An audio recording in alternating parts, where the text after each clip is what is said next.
For my annotated bibliography presentation, I chose to look at servant leadership sources.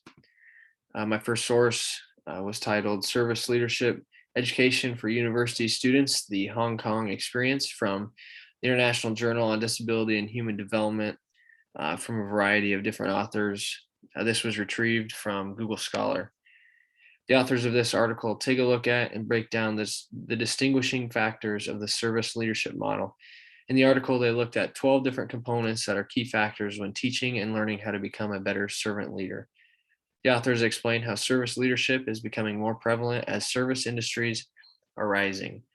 They also talk about how different servant leadership is compared to other types of leadership. They conclude with bringing all the 12 components together and explaining how they work together. The general connection in a world where individuals are becoming more and more focused on themselves, this article gives a great reminder that we must serve others and take the focus off our own image to truly become a strong leader. My personal connection is that I've learned a lot from past servant leadership opportunities. While in high school, I took a service trip to the Appalachian Mountains in Tennessee. I was able to learn a lot through my experiences of serving that community. Reading through this article, I was able to connect many of my feelings and learn lessons to the components the authors talked about in the article.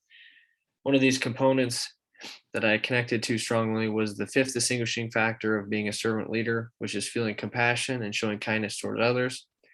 During the trip, I couldn't help but feel compassionate to the situations these families were put into, which led me to showing great kindness to them.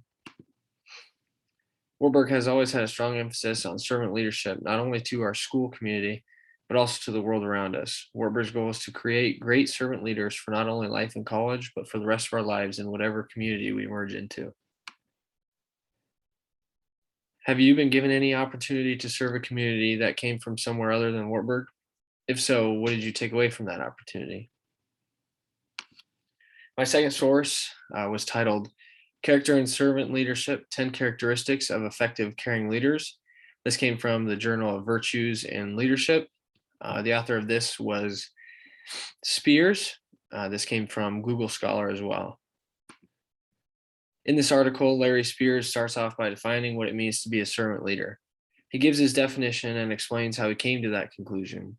He also talks about how servant and leader used to be polar opposites and how we as a society are transforming this mindset. The rest of the article is devoted to his idea of the 10 characteristics of a servant leader. Some of these include listening, empathy, and commitment to building the community. Spears concludes by saying that these characteristics often occur naturally within individuals, but are heightened by learning and practice. Warburg does a great job emphasizing servant leadership. Every Martin Luther King Jr. Day, students are encouraged to find a way to serve the community. Warburg often provides many opportunities to serve in different ways on MLK Day. According to this article, by doing this, Warburg is allowing us to become better leaders through practicing our servant leadership. Personally, this past Martin Luther King Day, I was presented with the opportunity to serve others by making tie blankets with some of my teammates. As I read this article, I recollected on my time making those blankets. I realized by doing what we were practicing being strong servant leaders. As Spear says in this article, the best way to enhance servant leadership is by practicing. By practicing, we are sharpening our skills for our future. For a class connection, relating to my last connection, Wartburg gives students a plethora of opportunities to practice and learn how to better their servant leadership skills.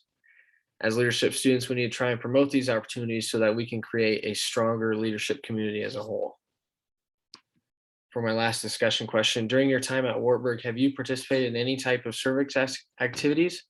If so, what did you take away from that experience, and how did it differ from your other experiences? Thank you.